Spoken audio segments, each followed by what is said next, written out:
Ward पार्षद के आरक्षण की प्रक्रिया पूरी हो चुकी है। अगर बात करें वार्ड विकास की, तो वार्ड विकास के मुद्दों पर चर्चा होगी क्योंकि कहीं ना कहीं जो दावेदार अब खड़े होंगे वो कहीं ना कहीं अपने दावे और वादे गिनाएंगे कि, और चूंकि हम इस वक्त हैं वार्ड क्रमांक 15 में, हमारे साथ पूर्व पार्षद उषा ठाकुर जी हैं। वार्ड में क्या क्या विकास के कार्य हुए हैं और आगामी दिनों में चूंकि आरक्षण की प्रक्रिया पूरी हुई है तो सामान्य एसटी यहाँ पे घोषणा हुई है, और क्या विकास के कार्य के दावे और वादे करेंगी और बीते 5 सालों में उन्होंने क्या क्या विकास के कार्य कराए हैं। हमारे साथ उषा ठाकुर जी मौजूद हैं। सबसे पहले तो उनको जानेंगे कि उनसे कि बीते 5 साल की बात करें तो सिकोला बस्ती और करीडी क्षेत्र जो उनका वार्ड क्षेत्र है, उन्होंने क्या क्या विकास के कार्य कराए हैं, उनसे समझते हैं, बताएंगे। मैं करीडी में सबसे पहले प्राथमिकता तो मैं करीडी को दी थी, क्योंकि करीडी बहुत पिछड़ा था। मैं वहाँ पर पूरा रोड बनवाई, डामर रोड भी बना है 19,20,000 का। उसके बाद एक 19,50,000 का नाली और सीमेंटीकरण का रोड बना है।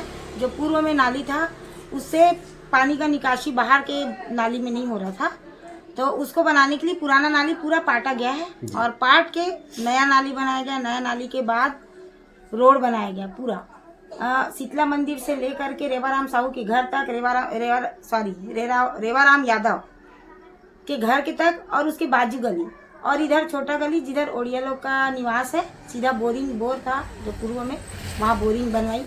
उसके पास वो सीधा नाली गया था, नाली और रोड वो दोनों भी बना। मतलब 19,50,000 में एक लंबा रोड चौड़ा भी है, जितने में जगह था पहले रोड छोटा था उसको पूरा चौड़ा करवाई, प्लस उसमें नाली और रोड दोनों का नया सिरे से बना है, पुराना रोड पूरा पाट के। उसके बाद 16 लाख का भवन बना है। डामर रोड के अलावा कबीर मंच में सैड निर्माण हुआ है, शीतला मंदिर में सैड निर्माण हुआ है। करीडी वाला रोड जो अभी आप बता रहे थे पटा है वो रोड पूरा वहाँ स्कूल से लेकर के डीही तक के, और जो चिखली और डीही को जोड़ने वाला पुल है वो पुल बना। सबसे शुरुआती काम मेरा वही था, पुल बना था।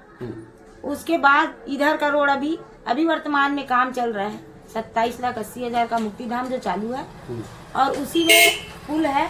पुल में पुल बनेगा, और पुल के अलावा उस रोड जहाँ से मुक्तिधाम तक जाने का रास्ता है वो 14 लाख का पास हुआ है। एक सुलभ पास हुआ है, सुलभ शौचालय, जिसकी मांग मैं जब मैं पार्षद बनी तब से की थी। करीडी में एक भी सुलभ शौचालय नहीं है, जिनके घर में सभी घर हैं, पर कुछ घर ऐसे हैं जो बाहर शौच के लिए जाते हैं, उनके लिए एक सुलभ शौचालय का मांग की थी। वो सुलभ शौचालय भी बस कल या परसों शुरू हो जाएगा। बेशक, नो डाउट, आपने जो है करीडी के लिए काफी विकास के काम कराया, जैसे कि आपने बताया कि लाखों के विकास कार्यों की सौगात आपने गिनाई है। लेकिन बात करें जो मुख्य सड़क है जो करीडी इंदिरा नगर से होकर के जो लास्ट नदी तक जाती है, उस रोड का निर्माण कार्य नहीं हो पाया, और दूसरा वहाँ का जो निस्तारी का एकमात्र तालाब है उस तालाब का संधारण नहीं हो पाया जो जलकुंभी से पटाया हुआ। ये दो चीजें जो है मुख्य वहाँ का कहा जा सकता है विकास की दृष्टि से ये कार्य नहीं हो पाया। इन कार्यों में आपने फोकस क्यों नहीं किया, रुकावट बाधा क्या बनी? जी बिल्कुल, तालाब जो प्राइवेट है जी, तालाब शासकीय होता तो शासकीय से आवेदन लगाती मैं और पुरजोर प्रयास करके तालाब का सफाई कराती, क्योंकि तालाब का निकासी गांव वालों के लिए है। मेरे को भी समझ आता है कि गांव का निकासी एक ही तालाब है, पर वो प्राइवेट तालाब है जिसको लीज में दिया जाता है। तो आप भी समझते होंगे कि लीज में जो तालाब दिया जाता है उसको जो लीज में लेता है वो साफ करता है। मेरे यहाँ भी लीज में तालाब, मेरे यहाँ का वार्ड नंबर 15 बस्ती का तालाब है, सिकोला बस्ती का, वो भी लीज में है, जो निगम देती है। निगम अगर वो लोग तो प्राइवेट है ना, पर्सनली देते हैं वो लोग। रोड में क्या अड़चन होती है? रोड़ा बना जो इतने दिनों से रोड का निर्माण कार्य नहीं हो पाया। रोड PWD का था और रोड काफी लंबा था, 50 लाख करीब के लागत से बनना था, और मैं उसका प्रस्ताव 2 से 3 बार दी, लेकिन क्योंकि उधर आने जाने का साधन ज्यादा, मतलब खेत वाले ही जाते हैं करके, उसको ज्यादा प्राथमिकता नहीं दी है निगम में। पर मेरे ओर से पूरा प्रयास था कि सारे रोड बने। पर आप भी जानते हैं कि 2 साल कोरोना महामारी था, उस बीच हम लोग कितना जूझे हैं। आज जो आपके सामने बैठे हैं उस कोरोना महामारी से जूझ के बैठे हैं। बात करें अगर करीडी तो सिकोला बस्ती वार्ड 15 के 1/3 एरिया है, और कहीं ना कहीं सिकोला बस्ती क्षेत्र जो है उससे काफी ज्यादा बड़ा क्षेत्र है। तो इस वार्ड में आपने क्या क्या, इस क्षेत्र में आपने क्या क्या विकास के कार्य कराए? मेरे घर के सामने 15 लाख का रोड निर्माण, और इस रोड के अलावा ये रोड आधा था, आधे हिस्से में था 10 फीट का रोड था, उसको 15 फीट का रोड बनवाई। इस रोड और पूर्व पार्षद निर्मला साहू जी थी, उस तरफ का पूरा रोड जो उन लोग सालों से परेशान थे, उनकी तरफ कभी भी चलने का साधन नहीं था, बहुत बहुत कीचड़ में चलते थे। और वहीं पर भैंस का खटाल है, उससे बहुत वो लोग परेशान रहते थे। वो रोड का निर्माण हुआ। सिकोला बस्ती वार्ड मनोज राजपूत का जो सामने तालाब के पास से ऑफिस है, वहां से लेकर के खुशी पैलेस तक डामर रोड बना 19 लाख और 80,000 करीब का। और गली गली का पूरा रोड 8,80,000 का। पार्षद निधि से वाटर ATM लगा, पार्षद निधि से कैमरा, वार्डों में कैमरा लगा।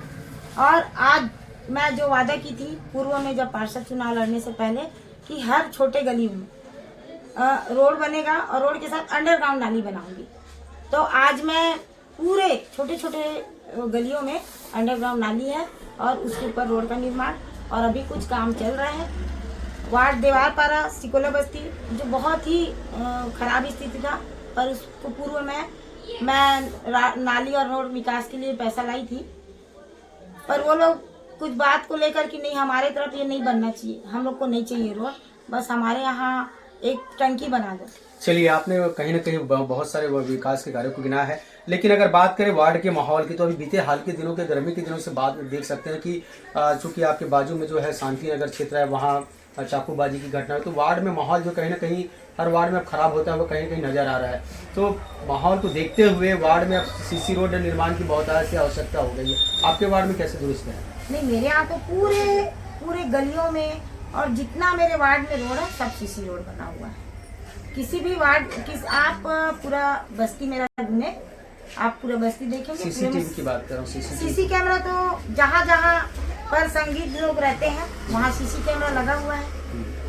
मैं आपको चलकर दिखा दूंगी जहाँ पर लगता है, जहाँ मर्डर हुआ पिछले दीपावली में 2 साल हो गया, 2 साल पहले जहाँ मर्डर हुआ था वहाँ CC कैमरा लगा है, प्लस ये रोड में लगा है। चौक चौक जहाँ है वहाँ पर CC कैमरा लगा है। बेशक आपने जो है CCTV कैमरे की बात कही और वार्ड विकास के काफ़ी सारे आपने पिछले बीते हुए 5 साल में आपने जो विकास कराया उनको भी आपने गिनाया, लेकिन आगामी दिनों में चुनाव है और जाहिर सी बात है आप चुनाव में फिर से दावेदार के रूप में खड़ी हो रही है।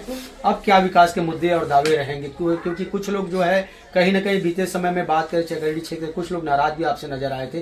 क्या विकास के दावे और वादे रहेंगे? कैसे लोगों को फिर से आप रिझा पाएंगे? जी बिल्कुल, आप सही बोल रहे हैं कि नाराजगी तो रहता है।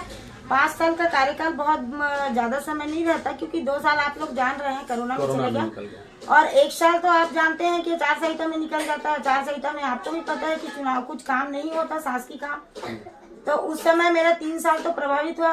जो काम आपको मैं गिनवाई हूँ वो मेरे 2 साल का कार्यकाल का काम है। और जो नाराज है उनसे भी बात करूंगी, जो नाराजगी है प्रयास करूंगी कि आने वाले समय में चुनाव लड़ूं तो उनकी नाराजगी को दूर कर पाऊं।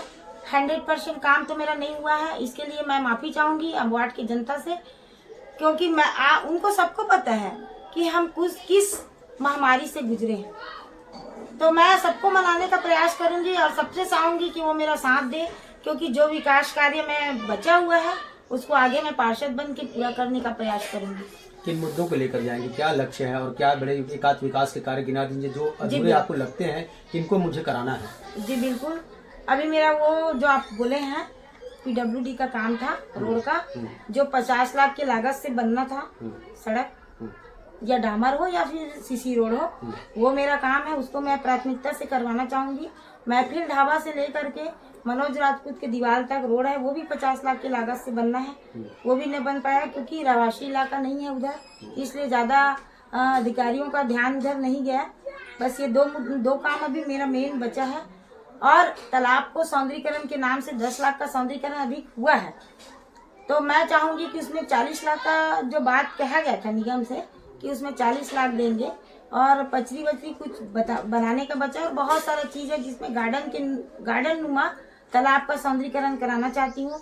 और श्रमिक भवन के बाजू श्रमिक भवन का संधारण कराना है फिर से मेरे को। और एक आखिरी सवाल मैं आपसे पूछना चाहूंगा, वार्ड में रहवासियों को जिनके पास पट्टा नहीं है उनको कितने लोगों को पट्टा आपने मुहैया कराया? और दूसरा, प्रधानमंत्री आपके कार्यकाल में प्रधानमंत्री आवास योजना का लाभ कितने हितग्राहियों को मिला? प्रधानमंत्री आवास योजना का लाभ कम से कम 30-40 घर को मिला होगा जी। और उसमें से कुछ बचे हैं जो खरीदी बिक्री वाला है, उन लोगों का नहीं हो पाया है क्योंकि खरीदी बिक्री वाला का वहाँ से परमिशन ही नहीं था। और अभी पट्टे का बात आप कहेंगे तो 3 बार हम आवेदन कर चुके हैं पट्टे के लिए। और अभी वर्तमान में मैं बोलना चाहूंगी कि केंद्र और राज्य दोनों में बीजेपी की सरकार है और बीजेपी की सरकार अगर चाहे, साल भर हो गया है विधायक महोदय के बैठे हुए, अगर वो चाहते केंद्र और राज्य एक है तो वो पट्टा का वितरण करा सकते थे। कितनी आश्वस्त हैं अगर चुनाव में आप खड़ी होती तो अपनी जीत को लेकर? मैं सबसे ज्यादा आश्वस्त इसलिए हूँ कि मेरे वार्ड में पट्टा के लिए बहुत ज्यादा परेशान थे लोग और मेरे से बहुत सारा उम्मीद था उन लोगों को कि पट्टा उषा ठाकुर अगर चुनाव लड़ी है तो वो कम से कम पट्टा दिलाएगी। 8-10 लोगों को पट्टा मिला है शुरुआती में, है ना, जिनका लगा हुआ था मिला नहीं था, उनको 10 से 15 लोगों को पट्टा मिला। उसके अलावा और किसी को पट्टा नहीं मिला है। और लगातार मैं आवेदन की हूँ, जाके पब्लिक के साथ भी गई हूँ, अकेले भी जाके आवेदन की हूँ, पर पट्टा नहीं मिल पाया है। हमारे चैनल के माध्यम से अपने वार्ड के लोगों को कोई अपील करना चाहिए? जी बिल्कुल, आप लोग अगर वार्ड में भ्रमण करें तो आप भी वहां जाकर बताइए कि पट्टा कितना जरूरी है। आगामी दिनों में चुनाव है, उसमें अगर हो सके तो पट्टा वितरण हो जाए क्योंकि अभी आचार संहिता नहीं लगा है। अगर इस बीच कुछ कार्य हो तो सबसे पहला प्राथमिकता पट्टा को दे, ये मैं चाहती हूँ। आप चुनाव में दावेदारी प्रस्तुत करने की बात करें तो वार्ड के लोगों से क्या अपील है? वार्ड के लोगों को भी मैं यही बात कही हूँ कि अगर इस बार मैं चुन के आप लोग मेरे ऊपर विश्वास जता रहे हो तो मैं सबसे पहला काम यही कराऊंगी कि पट्टे का और जो छूटा हुआ जो काम है उसको मैं कंप्लीट कराऊंगी। निश्चित तौर पर सदी की सबसे बड़ी त्रासदी जो है कोरोना महामारी ने बीते कुछ सालों में जो है 2 साल तक जो है सबको झकझोर कर रख दिया और इस त्रासदी से काफ़ी लोग प्रभावित हुए। और इस दौरान जो है अगर ग्राम पंचायतों की बात करें, वार्ड की बात करें, नगरीय निकाय या नगर पालिका किसी भी क्षेत्र में बात करें तो काम पूरी तरह से ठप रहा। इसके बाद जो है कामकाज की प्रक्रिया शुरू हुई। हमारे साथ पार्षद उषा ठाकुर जी जुड़ी थी और वार्ड विकास के मुद्दों पर हमने काफ़ी सारी चर्चा करी। उनका क्षेत्र जो है करेडी क्षेत्र से लेकर के सिकोला बस्ती तक उन्होंने क्या क्या विकास के कार्य कराए हैं और कुछ लंबित कार्य हैं जिन्हें उन्हें पूरा कराने की बात कर रही है। आगामी दिनों में सामान्य एसटी के आरक्षण की घोषणा हुई है इस वार्ड से और वो फिर से चुनाव लड़ना चाहती है और अपना एक अपील भी रख रही है जनता के सामने कि वार्ड यदि में फिर से मुझे चुनती है तो इस क्षेत्र में निश्चित तौर पर वो अपना जो लंबित कार्य उसे पूरा कराएंगी। और कहीं ना कहीं जो कुछ लोगों के जो मनोभाव से प्रभावित हो नजर आई उनको भी अपील करती हुई नजर आई कि मैं आगामी दिनों में जो बेहतर निश्चित कार्य कराऊंगी यदि वो लोग मुझे चुन करके लाते हैं। तो राजधानी रिपोर्टर के लिए लोकेश श्याम।